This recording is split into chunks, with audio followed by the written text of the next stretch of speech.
السلام علیکم. آج ہم پڑھیں گے ایم راحت کا ناول جن زادہ. بہت ہی انٹرسٹنگ اور مزے کا ناول ہے. نوچندی جمعرات تھی. طاہرہ بیگم معمول کے مطابق شاہ غازی کے مزار پر چادر چڑھانے آئی تھیں. سبھی ساتھ تھے، بس معظم علی موجود نہیں تھے. ویسے بھی وہ کبھی کبھار ہی آ جایا کرتے تھے. اس کا مطلب یہ نہیں تھا کہ انہیں شاہ غازی سے عقیدت نہیں تھی، بس وہ کاروباری آدمی تھے اور اپنی مصروفیتوں میں گم رہتے تھے. باقی نظم، نثر، کچھ ملازم، عشیرہ سبھی ہوا کرتے تھے. شاہ غازی کے مزار سے کچھ فاصلے پر زبردست خیمے لگائے جاتے تھے. ایک خیمے میں 7 آئے ہوئے ملازم ہوتے تھے اور دوسرے میں طاہرہ بیگم دونوں بیٹیوں اور عشیرہ کے ساتھ. شکر ہے کہ عشیرہ کو ملازموں کے ساتھ ہی رکھا جاتا تھا، کم از کم اتنا خیال ضرور کر لیا جاتا تھا. آج بھی 12 سوا 12 بجے تک طاہرہ بیگم مزار اقدس پر فاتحہ خوانی کرتی رہی تھیں. چادریں چڑھائی گئی تھیں، پھول چڑھائے گئے تھے، خیراتیں بانٹی گئی تھیں، لنگر تقسیم کیا گیا تھا. 12:15 بجے وہ واپس آئی تھیں. سب تھک گئے تھے لیکن عشیرہ کو نیند نہیں آئی تھی. ویسے بھی گرمیوں کا موسم تھا، فضا میں حبس کی کیفیت تھی اور موسم بہت ہی خراب ہو رہا تھا. عشیرہ خیمے میں اپنی جگہ لیٹی ہوئی سوچوں میں گم تھی. ماضی کی یادیں زندگی کا سرمایہ ہوتی ہیں اور صحیح معنوں میں یہ یادیں انسان کو زندہ رکھتی ہیں، چاہے وہ تلخ ہوں یا خوشی سے بھرپور. انسانی ذہن کے میراث ہوتی ہیں. ابو اور امی زندہ تھے تو اس کا شمار بھی انسانوں میں ہوتا تھا. ہر طرح کی خوشیاں اس کے لیے تھیں، لیکن تقدیر نے اس سے اس کے ماں باپ چھین لیے. دونوں کار کے حادثے میں ہلاک ہو گئے تھے. عشیرہ ناسمجھ نہیں تھی، لیکن پھر بھی نہ جانے کہ اسے کافی دن تک احساس رہا تھا کہ امی ابو اس طرح نہیں جائیں گے. کچھ نہ کچھ ہو جائے گا، وہ واپس آ جائیں گے. مگر یہ ایک معصوم سوچ تھی، جانے والے بھلا کہاں واپس آتے ہیں. اسے بڑی تنہائی کا احساس ہوا، لیکن اس کا کوئی حل اس کے پاس نہیں تھا. اعظم علی بھائی پر جان نثار کرتے تھے. معظم علی بھی برے انسان نہیں تھے، لیکن ان کی بیگم کا مزاج ذرا مختلف مزاج کی حامل تھی. طاہرہ بیگم کے کبھی عشیرہ کی والدہ عمیرہ سے بنی ہی نہیں، لیکن عمیرہ بیگم اچھے مزاج کی حامل تھی. انہوں نے کبھی اپنے گھر کو تماشا نہ بننے دیا اور اچھے لوگ جلد ہی دنیا سے واپس چلے جاتے ہیں. البتہ وہ عشیرہ کو بے جار و مددگار چھوڑ گئیں. لیدے کے دادی اماں تھیں جنہوں نے عشیرہ کا بہت خیال رکھا تھا، اور ان کی زندگی تک طاہرہ بیگم عشیرہ کے ساتھ کوئی بدسلوکی نہیں کر سکی تھیں. جیسے ہی دادی اماں کا انتقال ہوا، طاہرہ بیگم نے اپنے پرپرزے نکال لیے. شوہر ان کے قبضے میں تھے. معظم علی کی یہ مجال نہیں تھی کہ بیگم کے احکامات کی خلاف ورزی کر سکے. گھر میں نوکر چاکر تھے، لیکن طاہرہ بیگم کے دل کی گھٹن ایسے سکون نہیں پا سکتی تھی. چنانچہ انہوں نے عشیرہ کو گھر کے ملازماؤں سے بدتر بنا دیا اور وہ سلوک کیا اس کے ساتھ کہ دیکھنے والے بھی پناہ مانگے. پتہ نہیں ان کے دل میں ایسی کیا نفرت بیٹھی ہوئی تھی. غالباً یہ بھی تھا کہ عمیرہ بیگم نہایت خوبصورت تھیں اور ان کے مقابلے میں طاہرہ بیگم کچھ بھی نہیں تھی. ایسے ہی ان کی دونوں بیٹیاں نظم اور نثر بھی تھیں. بے شک جوانی میں تو سبھی خوبصورت ہو جاتے ہیں، لیکن عشیرہ کو اللہ تعالیٰ نے وہ حسن دیا تھا کہ دیکھنے والے اشش کریں. خوبصورت ماں کی خوبصورت بیٹی تھی، اور سچ بات یہ ہے کہ اپنے آپ سے مکمل طور پر بے نیاز، سادہ سے مزاج کی حامل، اور اس کی یہ سادگی ہی اسے لے ڈوبی. اسی کی طرح نظم اور نثر بھی جوان ہو گئی تھی. یہ طاہرہ بیگم کی بیٹیاں تھیں اور طاہرہ بیگم ان دونوں کے لیے اچھے رشتوں کی تلاش میں تھی. معظم علی نے بھی طاہرہ بیگم کے کہنے سے اپنے کچھ دوستوں سے اس کے بارے میں بات کی تھی. چنانچہ مالی طور پر انہیں ان کے ہم پلہ ہاشم خان صاحب اپنے بیٹے کا رشتہ لے کر آ گئے. بیگم ہاشم اور بیٹا ظفر خان بھی آیا تھا. نظم اور نثر دونوں کو بنا سنوار کر سامنے لایا گیا تو ہاشم خان نے مسکرا کر کہا، آپ نے بیٹیوں کے نام خوب رکھے ہیں. سمجھ میں نہیں آتا کہ آپ کی نظم زیادہ خوبصورت ہے یا نثر. دونوں آپ کی بچیاں ہیں. معظم علی نیاز مندی سے بولے. اتنی دیر میں عشیرہ کولڈ ڈرنک لے کر آ گئے اور ہاشم خان اور خاندان اسے دیکھتا رہ گیا. معمولی قیمت کے کپڑوں کا سادہ لباس پہنے ہوئے، الجھے ہوئے بال سلگتا چہرہ، اس قدر دلکش، اس قدر پرکشش کہ انسانی آنکھ جھپکنا بھول جائے. پرکشش جسامت. کولڈ ڈرنک سب کو پیش کیا، پر ایک بار بھی نگاہیں اٹھا کر کسی کو نہ دیکھا. اس طرح گردن جھکائے چلی گئی. سب دیکھتے رہ گئے. خود ہاشم خان نے پوچھا، یہ کون تھی؟ طاہرہ بیگم چونک پڑی. انہیں ایک دم سے احساس ہوا کہ ہاشم خان کے لہجے میں ایک عجیب سی کیفیت ہے. جلدی سے بولی، وہ عزیز ہے ہماری، بس ساتھ ہی رہتی ہے. شادی شدہ ہے؟ نہیں، بس کام دھندہ کرتی ہے. ملازمت تو نہیں ہے نا؟ بس ملازمہ ہی سمجھ لیجئے. ہاشم خان کو ایک دم احساس ہو گیا کہ ان کا تجسس طاہرہ بیگم کو پسند نہیں آ رہا. چنانچہ خاموش ہو گئے. لیکن واپسی پر عشیرہ ہی گفتگو کا موضوع تھی. کوئی چکر معلوم ہوتا ہے، خاندان ہی کی بچی لگتی ہے، مگر کس قدر حسین ہے. بیٹے نے شرماتے شرماتے ماں باپ سے کہا، امی اس کے لیے بات چلائیے. میں تو خود دنگ رہ گیا ہوں، ذرا معلومات تو کریں، بیگم کون ہے؟ ویسے طاہرہ بیگم کا لہجہ بتاتا تھا کہ میرا تجسس انہیں پسند نہیں آیا. پاپا، نہ نظم ہے، نہ نثر. آپ اگر میرے لیے اس گھر میں بات کریں تو صرف اس لڑکی کے لیے. میں معلوم کر لوں گی. صغیرہ کی ماں اسی گھر تو ملازم ہے. صغیرہ سے کہوں گی کہ اپنی ماں کو بلا کر لائے. بیگم ہاشم خان نے کہا، صغیرہ نامی لڑکی انہی کے گھر کا کام کرتی تھی، چنانچہ وہ اپنی ماں کو بلا لائی تو صغیرہ کی ماں نے پوچھ گچھ کے دوران کہا، بس یہ خون سفید ہونے میں دیر کتنی لگتی ہے؟ وہ ان کے گھر کی بچی ہی ہے، میں تو بہت دن سے وہاں ملازم ہوں جی۔ اس کے ماں باپ کار کی ٹکر سے مر گئے تھے، ہمارے بڑے صاحب کے چھوٹے بھائی تھے، یہ ایک ہی بیٹی تھی، عشیرہ ہے اس کا نام، کم بختوں نے نوکر بنا کر رکھا ہوا ہے، بہت ہی صابر شاکر بچی ہے، اللہ اس کی مشکل حل کرے۔ طاہرہ بیگم نے تو اس سے بیر باندھ رکھا ہے، حالانکہ ہم لوگ بھی ہیں گھر میں سارے کام کرنے کے لیے، پر طاہرہ بیگم اس سے ایسے کام لیتی ہیں کہ کانوں کو ہاتھ لگانے کو جی چاہتا ہے۔ ظفر خان نے بپرے لہجے میں کہا، آپ جو کچھ بھی کریں، میں اس سے شادی کرنا چاہتا ہوں، اسے اپنے گھر لے آئیں۔ گڑبڑ تو بہت کریں گے وہ لوگ، جیسا کہ صغیرہ کی ماں نے بتایا کہ طاہرہ بیگم نے اسے نوکر بنا کر رکھا ہوا ہے، کوئی وجہ ہی ہوگی۔ دولت جائیداد کا چکر انسان کو پتہ نہیں کہاں سے کہاں لے جاتا ہے، اگر دونوں بھائی تھے تو یقیناً دونوں کی دولت بھی برابر ہوگی۔ بیچاری بچی کو اس لیے طاہرہ بیگم نے نوکر بنا کر رکھا ہوا ہے کہ وہ کبھی سر نہ اٹھانے پائے۔ بیگم ہاشم خان نے جب طاہرہ بیگم پر اپنا خیال ظاہر کیا تو وہ چراغ پا ہو گئی۔ نہیں، ہم فرشتے نہیں ہیں، پہلے اپنی بچیوں کا رشتہ کریں گے، اس کے بعد اس کے بارے میں سوچیں گے۔ اگر آپ کے دل میں ایسا کوئی خیال ہے تو نکال رکھیے گا، ہمیں اس کی شادی بھی نہیں کرنی۔ بیگم ہاشم خان نے بہت سر مارا، ظفر خان نے بھی اپنے طور پر کوشش کی، مگر بات نہ بن سکی۔ دادیم اگر زندہ ہوتے تو شاید کچھ ہو جاتا، لیکن بیگم ہاشم خان کو اس طرح بے عزت کر کے گھر سے نکالا گیا کہ پھر بھلا وہ کیا ادھر کا رخ کرتی۔ ظفر خان کا بھی کوئی سلسلہ تو تھا نہیں، چنانچہ بات ختم ہو گئی۔ البتہ اب نظم اور نثر بھی اس سے برگشتہ ہو گئی تھی اور ڈھنگ سے بات بھی نہیں کرتی تھی۔ ادھر طاہرہ بیگم نے اسے سختیاں شروع کر دیں، لیکن صغیرہ بیگم کی ماں نے اس کے بارے میں جو کچھ کہا تھا وہ بالکل سچ تھا۔ وہ صابر اور شاکر تھی اور اس نے اپنی تقدیر سے سمجھوتا کر لیا تھا، نوکروں ہی کی طرح اسے ساتھ رکھا جاتا، اور اس نے کبھی اس بات کی شکایت نہیں کی تھی۔ رہی صحیح کسر مشیرہ بیگم نے پوری کر دی۔ طاہرہ بیگم کی بہن تھی، بیوہ ہو گئی تھی، اولاد بھی نہیں تھی، لیکن اللہ تعالیٰ نے یہ دونوں مرتبے ان کی فطرت کو سامنے رکھتے ہوئے ہی دیے تھے۔ بلا کی جلاد اور کینہ پرور خاتون تھی، بات بات میں ناک منہ چڑھانا ان کی عادت تھی۔ دوسرے شہر میں رہتی تھی، وہاں سے دل لگتایا تو بہن کے پاس آ گئی۔ بس بے مثال شخصیت کی مالک تھیں، کسی نہ کسی عذاب کے طور پر نازل رہنا ان کی فطرت میں شامل تھا، اور یہاں آ کر انہیں علم ہو گیا کہ ایسی شخصیت موجود ہے جسے زیر عتاب لایا جا سکتا ہے۔ طاہرہ بیگم تو خیر جو کچھ بھی تھیں، لیکن ان سے کہیں زیادہ ظلم و ستم مشیرہ بیگم نے شیرہ پر توڑ رکھے تھے، اور وہ طاہرہ سے زیادہ خالہ مشیرہ سے خوفزدہ رہتی تھی۔ یہ تھی ماضی کی وہ یادیں جو اس کی زندگی کا سرمایہ تھیں۔ ماں باپ کے ساتھ جو وقت گزرا تھا اسے یاد کر کے دل کو ایک خوشگوار کیفیت میں مبتلا کر لیتی تھی، ورنہ بعد میں پھر وہی۔ اس وقت بھی سب گہری نیند سو گئے تھے، لیکن وہ جاگ رہی تھی، فضا میں حبس کی کیفیت بھی تھی، اور خیمے کے اندر نہ جانے کی اسے گھٹن، عجیب سی گھٹن محسوس ہو رہی تھی۔ اس نے ادھر ادھر دیکھا اور خیمے سے باہر نکل آئی۔ قرب و جوار میں روشنیاں بجھ چکی تھیں، مزار شریف کی روشنیاں بھی بجھا دی گئی تھیں، بس بلندی پر ایک پیلے رنگ کا بلب روشن تھا جو تھوڑے سے حصے کو مدھم سی روشنی دے رہا تھا، یا پھر کہیں کہیں زائرین کے ڈیرے جن میں سے چند نے پیٹرومیکس جلا رکھے تھے اور شاید عبادت کر رہے تھے۔ وہ تھوڑی سی آگے بڑھی اور یوں ہی چند قدم پیدل چل پڑی، ہر طرف قبریں ہی قبریں تھیں۔ دن کی روشنی میں نظم اور نثر خیمے سے نکلی تھی تو وہ بھی ان کے پیچھے چل پڑی۔ پھر دونوں ایک جگہ کھڑی ہو گئی تھی اور کسی سوراخ میں جھانک رہی تھی۔ وہ بھی قریب پہنچی تو اس نے بھی وہ روح فرسا منظر دیکھا، کوئی قبر تھی جو کھلی ہوئی تھی اور اس میں سے مردے کا کفن جھانک رہا تھا۔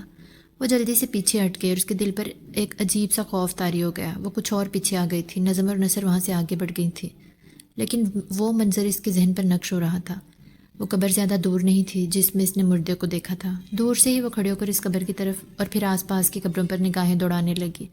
اسی وقت پیچھے سے دوڑتے ہوئے قدموں کی آواز سنائی دی، کوئی بے اختیار بھاگا چلا رہا تھا اور اس کے منہ سے آوازیں نکل رہی تھیں، چھوڑ دے ولی، بچا لے ولی، چھوڑ دے ولی، بچا لے ولی، اب نہیں کروں گا، چلا جاؤں گا ولی۔ یہ ایک نیم زنانہ اور نیم مردانہ آواز تھی۔ دوڑتے ہوئے قدم اس کے قریب آئے اور وہ چونکہ رستے میں آ گئی تھی اس لیے ایک انتہائی زوردار دو ہتھڑ اس کے پشت پر پڑا اور وہ بری طرح لڑکھڑا کے گرنے لگی۔ دوڑنے والا اپنی دھن میں آگے نکل گیا تھا، پتہ نہیں وہ عورت تھی یا مرد، لیکن وہ آواز اس کے منہ سے برابر نکل رہی تھی۔ ادھر عشیرہ گرنے لگی تو اچانک کسی نے اسے بازوؤں سے تھام لیا اور پھر ایک مدھم سی سرگوشی سنائی دی، بسم اللہ۔ پھر وہی سرگوشی ابھری، اس طرح باہر نہ نکلا کریں، یہ گزرگاہ ہے اور یہاں سے گزرنے والے گزرتے رہتے ہیں، جائیے برائے کرم اندر جائیے۔ اس نے چونک کر آنکھیں پھاڑ دیں، اسے سنبھالنے والے قلم ضرور محسوس ہوا تھا، لیکن نہ شکل نہ جسم کا ہیولا، ایسی کوئی چیز نظر نہ آئی۔ جب اس کا توازن قائم ہو گیا تو وہ سخت دہشت زدہ ہو کر ادھر ادھر دیکھنے لگی۔ یہ کون تھا جس نے اسے نہایت نرم لہجے میں اندر جانے کی تلقین کی تھی؟ وہ کہاں گیا؟ آس پاس تو کچھ بھی نہیں تھا۔ اچانک ہی اس کو یوں لگا جیسے اس پر برف کا برادہ پھینک دیا گیا ہو۔ پورے بدن میں شدید سردی کی لہریں دوڑنے لگیں اور وہ لڑکھڑاتے قدموں سے خیمے کی طرف واپس چل پڑی۔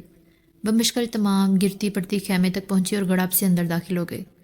اس کا سینہ دھونکنی بنا ہوا تھا، حالانکہ نہ دوڑتی ہوئی آئی تھی نہ بہت دور سے آئی تھی۔ پھر بھی سانس بری طرح پھول رہا تھا۔ اندر سب گھوڑے بیچ کر سوئے ہوئے تھے۔ وہ جلدی سے آ کر اپنے بستر پر بیٹھ گئی اور اس نے دونوں ہاتھوں سے کلیجہ پکڑ لیا۔ ہائے اللہ، کون تھا؟ کوئی تھا تو نظر کیوں نہیں آیا؟ اور یہ گزرگاہ کیسی تھی؟ وہ کون تھا جو چھوڑ دے ولی بچا لے ولی چیختا ہوا گزر رہا تھا؟ رات کی اس تاریکی میں کسی کو کیا مشکل پیش آئی تھی؟ پھر اسے وہ واقعات یاد آ کے جو یہاں کے بارے میں کہے جاتے تھے، جن زدہ لڑکیوں کو یہاں علاج کے لیے لایا جاتا تھا۔ مزارات پر حاضری دیتی تھی، ان کے لواحقین ساتھ آتے تھے اور پھر جب ان کی سن لی جاتی تھی تو پھر انہیں ہدایت ہوتی تھی کہ وہ فلاں مزار سے فلاں مزار تک جائیں اور وہاں جا کر حاضری دیں۔ ان کے اوپر جو بھی سائے ہوتے تھے انہیں سرزنش کی جاتی تھی کہ وہ ان کے وجود کو چھوڑ دیں، اور اگر وہ نہیں مانتے تو پھر انہیں سزائیں ملتی تھی۔ چھوڑ دے ولی بچا لے ولی، اسی سزا کے نتیجے کی آواز ہو سکتی ہے۔ بہرحال وہ یہ تمام باتیں سوچتی رہی۔ اسے ایک اور واقعہ یاد آیا۔ جب دادی اماں حیات تھیں اور ایک مرتبہ وہ کسی تقریب میں گئے ہوئے تھے، جس جگہ گئے ہوئے وہ حویلی نما جگہ تھی، اور وہاں ایک بہت ہی بڑا باغ بھی تھا جو حویلی کے احاطے میں ہی تھا، لیکن وہاں جھاڑ جھنکھار کھڑے ہوئے تھے۔ اس نے ایک نگاہ اس جگہ کو دیکھا تو اسے اتنی ہیبتناک لگی کہ وہ وہاں سے فوراً ہی بھاگ گئی۔ دادی اماں نے اس کا سرخ چہرہ دیکھا تو بولی، کہاں گئی تھی پگلی؟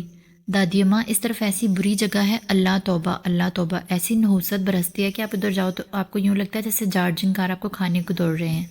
تجھے خدا سمجھے، وہ حویلی کا اسیب زدہ حصہ ہے، وہاں اجنا کا بسیرا ہے، حویلی کا کوئی بھی بندہ ادھر نہیں جاتا، تبھی تو وہ جھاڑ جھنکار پڑے ہوئے ہیں، اور تو دیکھ کے کھلے والے وہاں چلی گئے۔ ایک تو اللہ رکھے اس کالی گٹاؤں کے شہر کوئی بال ہیں کہ طوفان کی طرح امڑے چلے آ رہے ہیں۔ اری دیوانی، کہتی ہوں کہ انہیں باندھ کر رکھا کر، کھلے بال ویسے بھی آسمان تلے نہیں جانا چاہیے، اور پھر تیرے یہ بال تو اللہ توبہ کٹوانے کو بھی دل نہیں چاہتا، بال ہیں کہ قیامت۔ اور یہ حقیقت تھی کہ اس کے بال اتنے زیادہ اتنے گھنے اور اتنے لمبے تھے کہ ہر لڑکی اور عورت اسے رشک کی نگاہ سے دیکھتی تھی۔ اسے پوچھا جاتا تھا کہ بی بی، یہ بال بڑھانے کے لیے کیا طریقہ اختیار کرتی ہو؟ وہ اختیار کرتی تو بتاتی، احمقوں کی طرح پوچھنے والے کی صورت دیکھتی رہ جاتی۔ دادی اماں نے اسے کھل کر کہا تھا کہ کسی وقت وہ اپنے انہی بالوں کا شکار ہو جائے گی، کوئی ہوا لگ جائے گی اسے، کوئی سایہ ہو جائے گا، لیکن وہ ہوا اور سایہ اس کی سمجھ میں آج تک نہیں آیا تھا۔ آج جو یہ سب کچھ ہوا تھا، اس نے اسے دہلا کے رکھ دیا تھا۔ طرح طرح کی شکلیں آنکھوں کے سامنے آئیں تو اس نے جلدی سے لیٹ کر چادر اوڑھ لی، اور جوانی کی یہی دین ہوتی ہے، نیند ہے کہ سر پر سوار رہتی ہے۔ کیسی ہی کوئی مشکل، کیسی ہی کوئی بات ہو، بس نیند آنکھوں میں گھسی اور پٹ سے آ گئی۔ سو وہ بھی گہری نیند سو گئی تھی۔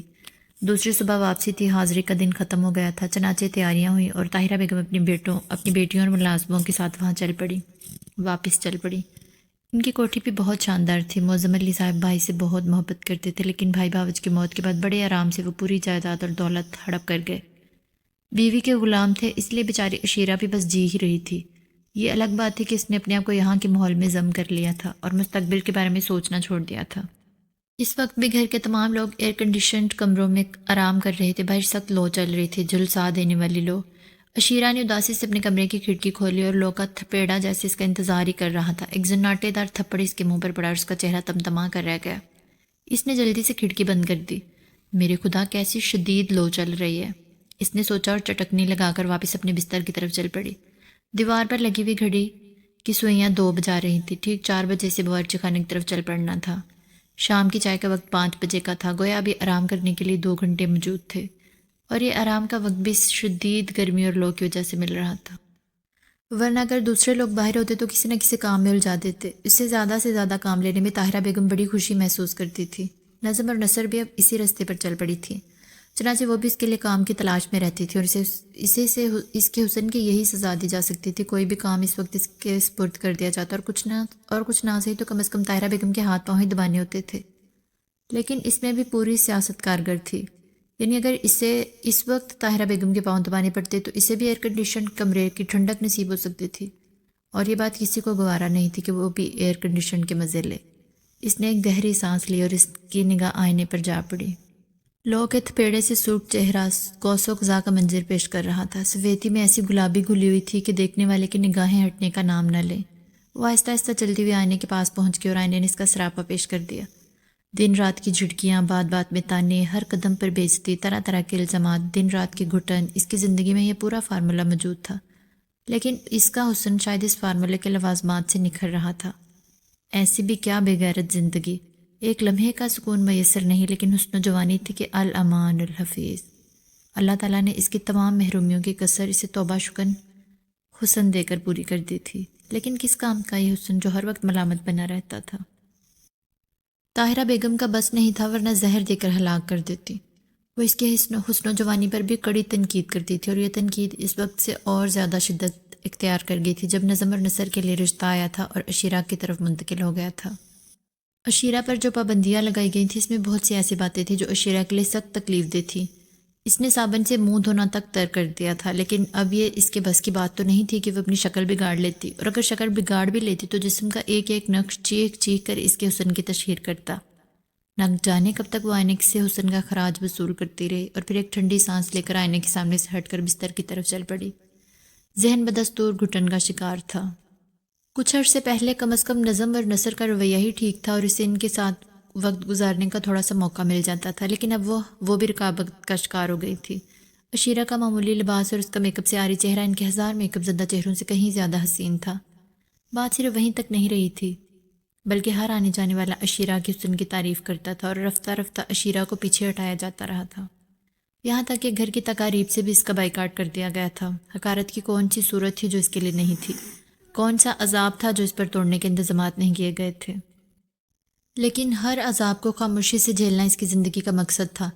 اس کی زندگی میں کوئی بہار نہیں تھی، اسے یہ بھی معلوم نہیں تھا کہ اس کا مستقبل کیا ہوگا۔ بہرحال بستر پر بیٹھی ہوئی انہیں خیالات میں نہ جانے کب تک ہوئی رہی۔ دیوار پر لگی ہوئی گھڑی نے 3 بجائے اور وہ خیالات کے بھنور سے نکل آئی۔ ابھی 1 گھنٹہ باقی ہے، اگر لیٹ گئی تو شاید نیند آ جائے، اور یہ نیند اس کے لیے قیامت ہوتی۔ اگر ذرا بھی دیر ہو جاتی تو گھر والے چیخ چیخ کر آسمان سر پر اٹھا لیتے۔ کمرے میں تنہا بیٹھے بیٹھے دل گھبرانے لگا۔ باہر لو چل رہی تھی، ورنہ باغ میں ہی چلی جاتی۔ لو کیا کر لے گی؟ اچھا ہے بیمار ہو جاؤں، کچھ دن تو سکون مل جائے گا۔ مر بھی جاؤں تو کیا ہے، کون سی قیمتی زندگی ہے جو کسی کو تکلیف ہوگی؟ اس نے سوچا، اور یہ سوچ اس قدر شدید ہوئی کہ وہ کمرے کے دروازے کی طرف بڑھ گئی۔ دروازہ کھلا اور باہر نکل آئی۔ باہر قدم رکھتے ہی گرمی کی حقیقت معلوم ہوئی، لیکن اب کمرے میں بھی نہیں رہ جا سکتا تھا۔ وہ گرمی کی پرواہ کیے بغیر آگے بڑھتی رہی اور راہداری سے نکل کر صدر دروازے پر آ گئی۔ صدر دروازے کے باہر دھوپ کا راج تھا، اور یہ دھوپ بھی روایتی دھوپ تھی جس میں کہا جاتا ہے کہ چیل انڈا چھوڑ دیتی ہے۔ حالانکہ اس محاورے کا مقصد سمجھ میں نہیں آتا تھا۔ چیل انڈا چھوڑ دیتی ہے، کیا مطلب ہوا اس بات کا؟ اس نے ایک لمحے کے لیے سوچا اور پھر خود ہی خود مسکراتی ہوئی صدر دروازے سے باہر نکل آئی۔ در حقیقت یہ جملہ اس وقت صرف محاورہ نہیں تھا کہ آگ برس رہی ہے، گھاس سرد ہو رہی ہے۔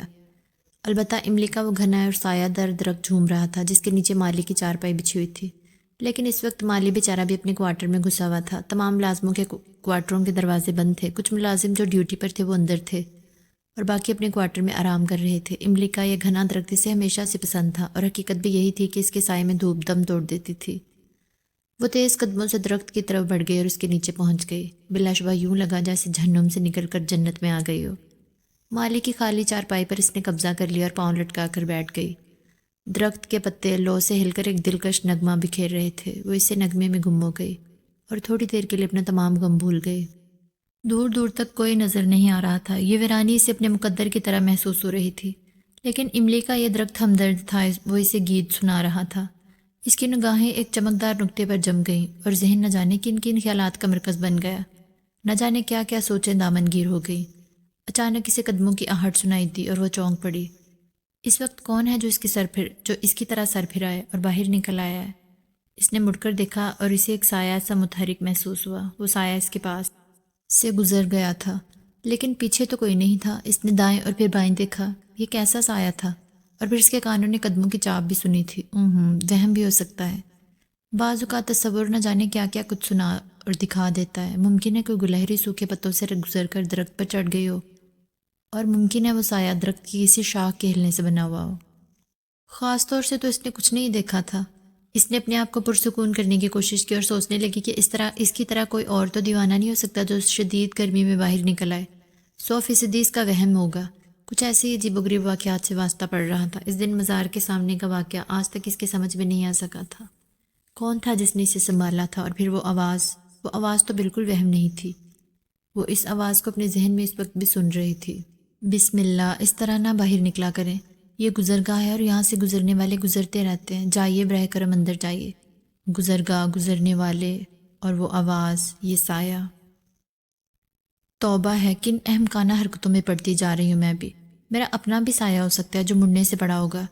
وہ اپنے ذہن سے یہ خیال جھٹکنے کی کوشش کرنے لگی اور پھر اسی چمکدار نقطے کو تلاش کرنے لگی جس پر پہلے نگاہیں جمائے ہوئے سوچوں میں گم تھی۔ ایسے نقطے اکثر نمودار ہو جاتے ہیں، مگر یہ نقطہ جو اس سے تھوڑے فاصلے پر ایک درخت کی جڑ میں تھا، چند ہی لمحوں میں وہ نقطہ اسے مل گیا۔ لیکن اس بار وہ بے خیالی کے عالم میں نظر نہیں آیا تھا، بلکہ کوئی ٹھوس حقیقت تھی۔ اس نے اب اس چمکدار شے کو غور سے دیکھا جسے وہ صرف پہلے اپنا خیال سمجھ رہی تھی اور اس کے بارے میں اس نے اب تک سوچا تک نہیں تھا۔ اب جو غور کیا تو اسے سفید سی چمکدار چیز نظر آئی، اور یہ چیز صرف اسے ایک تصور نہیں بلکہ حقیقت تھی۔ وہ چارپائی سے اٹھ کر اس کی طرف بڑھ گئی اور اس نے دوسرے درخت کی جڑ سے وہ دودیا رنگ کا خوبصورت پتھر اٹھا لیا جو دل کی شکل میں ترشا ہوا تھا، اور اس کے کچھ حصوں پر مٹی لگ گئی تھی۔ اس نے وہ مٹی دوپٹے سے صاف کی اور اسے غور سے دیکھنے لگی۔ کیسا خوبصورت پتھر ہے، نہ جانے کہاں سے آیا، قیمتی بھی لگ رہا ہے، ممکن ہے کسی زیور سے نکل گیا ہو، لیکن اس درخت کے نیچے کہاں سے پہنچ گیا؟ اور پھر اس کی تراش بھی ایسی نہیں تھی کہ کسی زیور کا اکھڑا ہوا معلوم ہو، اس کے علاوہ کافی پرانا بھی معلوم ہوتا ہے۔ وہ پتھر کو ہتھیلی پہ رکھ کر حیرت سے دیکھنے لگی اور اس نے دل ہی دل تسلیم کیا کہ وہ بے حد حسین اور جاذب نظر پتھر ہے۔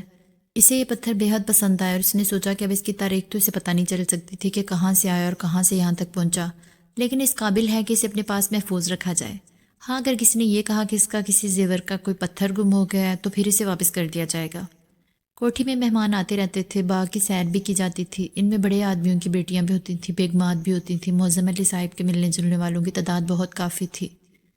اگر اسے کہیں سے پتہ چلا کہ کوئی کسی قیمتی پتھر کی تلاش میں ہے تو اسے واپس کر دے گی۔ اس خیال کے تحت اس نے اسے مٹھی میں دبایا اور واپس چارپائی پر آ کر بیٹھی، لیکن بیٹھنے کے بعد وہ کافی دیر تک پتھر کو ہتھیلی پر رکھ کر دیکھتی رہی تھی۔ بالکل دل کی شکل کا ہے، نہ جانے کون سے پتھر سے تراشا گیا ہے، ممکن ہے پلاسٹک کا ہی ہو، لیکن پلاسٹک کا ہوتا تو اتنا وزنی نہ ہوتا۔ کچھ بھی ہو، اب تو اس کا اپنا ہے اور اس نے اسے رکھ لیا ہے۔ اسی وقت اس کے کانوں میں ایک مردانہ آواز ابھری، شکریہ، یہ آپ ہی کے لیے ہے۔ وہ پھر اچھل پڑی۔ اس بار اس کے کانوں نے دھوکہ نہیں کھایا تھا، یہ مردانہ آواز ایک لمحے کے اندر جانی پہچانی محسوس ہوئی تھی، لیکن اسے یاد نہ آیا کہ یہ آواز اس نے کہاں سنی تھی۔ البتہ وہ الفاظ اب اس کے کانوں میں بر رہی تھی۔ وہ بدحواسی سے کھڑی ہو گئی اور پھر اس کے منہ سے آواز نکلی، کون ہے؟ لیکن اسے کوئی جواب نہیں ملا، البتہ اسے وہ چاپ اور سایہ یاد آ گیا۔ ایک بار وہ پھر بھوکلا گئی۔ اس نے بھوکلائے ہوئے انداز میں چاروں طرف دیکھا، چلچلاتی دھوپ اور لو کے تھپیڑوں کے علاوہ اور کچھ نہیں تھا۔ پھر اس کی نگاہ درخت کی طرف اٹھ گئی۔ ممکن ہے کوئی اوپر درخت پر چھپا ہوا ہو، اسے پریشان کر رہا ہو، لیکن اوپر بھی کسی کا وجود نہیں تھا۔ درخت بالکل صاف پڑا ہوا تھا۔ ایک دم اسے کچھ خوف کا احساس ہونے لگا اور وہ چارپائی سے دور ہٹ گئی۔ وہ پتھر اب اس کے پاس موجود تھا۔ تھوڑی دیر تک وہ ادھر ادھر دیکھتی رہی، تاحد نظر کسی کا وجود نظر نہیں آیا۔ وہ تیز تیز قدموں سے صدر دروازے کی جانب چل پڑی اور پھر دوبارہ اپنے کمرے میں آ گئی۔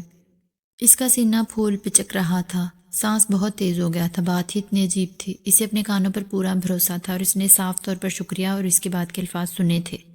کافی دیر تک وہ اسی طرح کھڑی حیرت سے کانپتی رہی۔ پھر اس کی نگاہ گھڑی کی جانب اٹھ گئی۔ 4 بجنے میں صرف 10 منٹ تھے۔ وہ سب کچھ بھول کر خود باورچی خانے کے لیے تیار کرنے لگی۔ بدن پر اب بھی ہلکی ہلکی کپ کپاہٹ طاری تھی۔ مٹھی میں دبے ہوئے پتھر کو اس نے مسحری کے سائڈ ریک میں رکھ دیا اور باتھ روم چلی گئی۔ ٹھنڈے پانی کی چینٹوں نے چہرے کو تمتماہٹ کا بڑا سکون دیا۔ وہ کافی دیر تک چہرے اور پانی کو آنکھوں کو پانی سے نم کرتی رہی، پھر تازہ دم ہو کر باہر نکل آئی۔ پورے 4 بجے تھے۔ کمرے سے نکل کر باورچی خانے میں پہنچ گئی۔ باورچی خانے میں داخل ہو کر اس نے اپنے ذہن سے کچھ دیر پہلے کا واقعہ محو کر دیا اور اپنے ذہن میں شام کی چائے کے لیے فرمائشات کی فہرست کو ٹٹولا جو گھر کے حاکموں نے سے دی تھی۔ سب کی فرمائشیں پوری کرنا لازمی تھا، چنانچہ وہ جلدی جلدی تیاریاں کرنے لگی اور ٹھیک 5 بجے وہ خوبصورت ٹرالی کو انواع اقسام کے لوازمات سے سجائے مشیرہ بیگم کے کمرے میں پہنچ گئی۔ باہر کا موسم ابھی تک گرم تھا، اس لیے لان میں چائے پینے کا سوال ہی پیدا نہیں ہوتا تھا، اور پھر یوں بھی گرمیوں میں تو 5 بجے بھی دوپہر ہوتی تھی۔ برف کی طرح ٹھنڈے کمرے میں سب لوگ صوفوں پر بیٹھے کہہ کہے لگا رہے تھے۔ جو ہی وہ اندر داخل ہوئے کہہ کہے ایک لمحے کے لیے رک گئے اور پھر جاری ہو گئے، جیسے سے یہ احساس دلایا جا رہا ہو کہ اس کی آمد سے کسی کے مشغلوں پر کوئی اثر نہیں پڑا اور وہ کوئی اہمیت نہیں رکھتی۔ وہ ان تمام باتوں کی عادی تھی، اس لیے اس نے تاثر کی طرف کوئی توجہ نہیں دی۔ یہ تو روز کا معمول تھا۔ وہ اپنے کام میں مصروف رہی اور اس نے سلیقے سے سینٹر ٹیبل درست کی، چائے اور دوسری چیزیں سرو کر دی۔ باورچی خانے کی گرمی میں اس کا چہرہ تمتما کر آگ ہو گیا تھا۔ خشک ہونٹ اور ببوکا چہرہ اپنی صدا میں بھی بے حد حسین لگ رہی تھی۔ اس گرمی میں بھی تمہیں میک اپ کی فرصت مل جاتی ہے عشیرہ، نظم نے طنزیہ انداز میں کہا۔ Make up? اس نے حیرت سے نظم کو دیکھا۔ اس نے تو زندگی میں کبھی میک اپ نہیں کیا تھا۔ وہ رنگ ہی ایسا ہے۔ اجے ایک بات ہے، تم لوگ سونے کے نوالے بھی کھائے تو ایسا رنگ نہ نکال سکو۔ اللہ میاں بھی بعض اوقات خوب مذاق کرتا ہے۔ بشیرہ بیگم نے فوراً ہی ٹکڑا لگایا، لیکن ان کی اس بات میں بھی نظم اور نثر نے اپنی تضحیق محسوس کی۔ آپ جب بھی بولیں گے کفن پھاڑ کر ہی بولیں گے مشیرہ خالہ، نثر نے منہ بنا کر کہا۔ میں نے کیا بات کہہ دی؟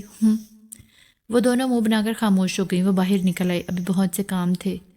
سورج اب بھی قہر برسا رہا تھا، لیکن وہ گرمی سے بے خبر کاموں میں مصروف ہو گئی۔ شام ہوئی اور پھر رات ہو گئی۔ اس دوران اپنی شدید ترین مصروفیات کی بنا پر وہ سب کچھ بھول گئی تھی۔ درخت کے نیچے ملنے والا پتھر، شکریہ کہ وہ الفاظ، کوئی بات اسے یاد نہ رہی تھی۔ 11 بجے کے قریب جب سب اپنے خوابگاہوں میں چلے گئے، تب اسے فرصت ملی اور وہ اپنے کمرے کی طرف چل پڑی۔ کمرے میں پہنچ کر اس نے گہری سانس لی۔ دن بھر کی تپش کے بعد کمرہ بالکل ٹھنڈا ہو چکا تھا۔ وہ خاموشی سے مسحری پر بیٹھ گئی۔ آئینہ سامنے موجود تھا۔ اس نے فخریہ نگاہوں سے اسے دیکھا۔ اس کا ہمدم اور مونس اس کا آئینہ ہی تو تھا، جو اس کو کبھی کبھی اس کی اہمیت کا احساس دلا دیتا تھا، اور وہ سوچنے لگتی تھی کہ کچھ بھی ہو، وہ اب بھی ان سب سے زیادہ اچھی اور سب سے باوقار لگتی ہے۔ شاید ان کی ضرورت سے زیادہ جلن کی یہی وجہ ہو۔ دادی اماں کے انتقال کے بعد خاص طور سے اس کے لیے سادہ اور معمولی کپڑے کے لباس بنتے تھے، جو ایسے دوسری نوکرانیوں کے پاس ہوا کرتے تھے۔ یہ بات اس نے فوراً ہی محسوس کر لی تھی، لیکن مزاج ایسا تھا کہ کسی بھی سلسلے میں اعتراض نہیں کر سکتی تھی۔ ہاں، اس کی مرحوم ماں کے چند جوڑے اب بھی موجود تھے، قیمتی جوڑے جو نہ جانے کیوں اس سے نہیں لیے گئے تھے۔ اس سے پہلے اسے کبھی اس طرح کے جوڑے پہننے کی خواہش نہیں ہوئی تھی، لیکن آج نہ جانے کیوں اس کا دل چاہا کہ کوئی اچھا لباس پہنے، اور یہ خواہش اتنی شدید ہوئی کہ وہ اس سے باز نہ رہ سکی۔ اس نے الماری کھولی، ایک خوبصورت جوڑا نکالا اور غسل خانے میں جا کر اسے پہننے لگی۔ زرکار جوڑے نے اسے سحر انگیز بنا دیا۔ اس نے باہر نکل کر آئینے میں اپنی شکل دیکھی اور خود ہی شرما گئی۔ کاش اس وقت اسے دیکھنے والا کوئی ہوتا اور ایمانداری سے اس کے بارے میں کچھ کہہ سکتا، اس نے سوچا، اور دفتن اسی وقت ایک آواز اس کے کانوں میں گونج اٹھی، چشم بددور۔ وہ گرتے گرتے بچی تھی۔ یہ آواز بالکل صاف شفاف آئی تھی۔ اس نے گھبرائے ہوئے انداز میں دروازے کی طرف دیکھا، لیکن دروازہ تو اندر سے بند تھا۔ اس نے مسحری اور پھر کمرے کے دوسرے کونوں کو دیکھا، لیکن کوئی نہیں تھا۔ کہ میرے کان کیوں بجنے لگے آخر؟ اس وقت شکریہ کی آواز، اور اب اس تصور کے ساتھ اچانک ہی ایک اور انکشاف بھی ہوا۔ شکریہ والی آواز اس آواز سے مختلف نہیں تھی، اور اس سے پہلے بھی اس نے یہ آواز سنی تھی، اور اب پہلی بار اس پر غور کیا تھا۔ یہ نرم نرم انداز، یہ آواز اس سے پہلے بھی اس نے سنی تھی۔ وہاں ایک دہتھڑ اس کے جسم پر پڑا تھا اور وہ گرتے گرتے بچی تھی۔ کس نے اسے اپنے بازو میں تھام لیا تھا؟ مگر کون تھا وہ؟ کیا صرف وہم؟ کیا وہ صرف وہم تھا؟ لیکن اس وقت تو اس نے اس کا لمس بھی محسوس کیا تھا، اور آواز جس میں سے نصیحت کی گئی تھی کہ وہ یہاں نہ آئے۔ کون ہے وہ؟ نہیں، بالکل نہیں، میں کچھ پاگل ہو گئی ہوں شاید مجھے کوئی عجیب سا احساس ہونے لگا ہے۔ اس نے پھر دل کو تسلی دی اور آئینے کے سامنے سے ہٹ آئی۔ رات اپنی تھی، اب کسی کے بلانے کے امکانات نہیں تھے، چونکہ سب خوابگاہوں میں جا چکے تھے، اور وہ انہی کپڑوں میں بستر پر آ لیٹی اور تکیہ اونچا کر کے دراز ہو گئی۔ لیٹے لیٹے اسے اچانک ہی ایک خوبصورت پتھر کا خیال آ گیا۔ اس نے جلدی سے مسحری کے برابر کی دراز کھولی اور پتھر نکال لیا۔ اس بار اس نے بالکل اجنبی نگاہوں سے اس پتھر کو دیکھا تھا اور سوچا تھا کہ کیسا پیارا پتھر ہے۔ پھر اسے چمکانے کے لیے اس نے اپنے لباس سے رگڑا۔ پتھر در حقیقت ایک دم سے بھڑک اٹھا، لیکن اس کے ساتھ کمرے کے اوپر روشن دان سے کوئی پرندہ اندر گھس آیا۔ وہ حیرانی سے اس پرندے کو دیکھنے لگی۔ پرندہ فضا میں کئی چکر لگا کر اسی روشن دان سے باہر نکل گیا، لیکن ایک بات صرف اتنی ہی نہیں تھی۔ اس کے بعد اچانک اور 2-3 پرندے اندر گھس آئے اور وہ سکتے کے عالم انہیں دیکھتی رہ گئی۔ اسے اندازہ ہو گیا کہ یہ چمگادڑیں تھیں۔ ان میں سے 3 چمگادڑیں نیچے اتر آئیں اور اچانک ان کی جسامت بڑھنے لگی۔ عشیرہ کا دل کن پٹیوں میں دھڑک رہا تھا۔ وہ انتہائی خوف زدہ ہو گئی تھی اور اس آنکھوں سے دہشت جھاگنے لگی تھی۔ اس نے بغور دیکھا، یہ چمگادڑیں انسانی حیت اختیار کرتی جا رہی ہیں۔ عجیب سی شکلیں تھیں ان کی۔ اس نے چیخنے کی کوشش کی، لیکن اس کی آواز بھی دہشت کی وجہ سے نکل نہ سکی۔ خوف سے اس کا پورا جسم کے رونگٹے کھڑے ہو گئے تھے۔ اسی وقت ایک چمگادڑ نے گردن خم کر کے کہا، ہم سے ڈرنے کی ضرورت نہیں ہے عشیرہ، ہم تمہارے اپنے ہیں۔ ہم کسی بھی حالت میں تمہیں کوئی نقصان نہیں پہنچائیں گے، تمہارے ایک اشارے پر بڑے سے بڑا کام کر دیں گے۔ ہم سے بالکل خوف نہ کھاؤ۔ کاش ہم کسی خوبصورت شکل میں تمہارے سامنے آتے اور تم ہم سے خوف زدہ نہ ہوتی۔ عشیرہ یہ تمام باتیں سن رہی تھی، بڑے صاف شفاف الفاظ تھے، اور وہ دیکھ رہی تھی کہ یہ الفاظ ان چمگادڑوں کے منہ سے ہی نکل رہے ہیں۔ ان کے انداز میں یقیناً احترام تھا۔ اس نے سوچا کہ کیا وہ پاگل ہو گئی ہے؟ کیا یہ خواب ہے؟ وہ آنکھیں ملنے لگی، لیکن وہ خواب نہیں تھا۔ در حقیقت عجیب و غریب مخلوق اس کے سامنے تھی۔ ان کی شکلیں بے شک بھیانک تھیں، لیکن ان کے الفاظ اور لہجہ بے حد نرم تھا۔ عشیرہ کو اچانک ہی یوں لگا جیسے اس کے اندر ہمت کی ایک لہر بیدار ہوتی جا رہی ہے۔ وہ ہمت کر کے بولی، تم کون ہو؟ اب تمہارے خادم، تمہارے غلام، ہمیں حکم دو، ہم کیا کریں؟ ہم تمہارے لیے سب کچھ کر سکتے ہیں عشیرہ، ہمیں حکم دو۔ مگر تم تو پرندے ہو، وہ معصومیت سے بولی۔ ہم کیا ہیں اس کا اندازہ تمہیں ابھی نہیں ہو سکے گا عشیرہ، ہمیں ہمارے مالک نے بھیجا ہے۔ مالک؟ وہ کون؟ افسوس، ہمیں یہ بتانے کی اجازت نہیں ہے، جواب ملا۔ مگر میری بات تو سنو، میں ہمیں حکم دے عشیرہ، ہم آپ کے لیے کیا کریں؟ دیکھو میں ڈر رہی ہوں، مجھے ڈر لگ رہا ہے، میرے بدن نے پسینہ چھوڑ دیا ہے، میں بے ہوش ہو جاؤں گی۔ نہیں، آپ ہم سے بالکل خوف نہ کھائیں، غلاموں سے خوف نہیں کھایا جاتا۔ مگر تم میرے غلام کہاں سے ہو گئے؟ یہ بتانے کی ہمیں اجازت نہیں ہے، وقت آنے پر آپ کو سب کچھ معلوم ہو جائے گا۔ اور وہ وقت کب آئے گا؟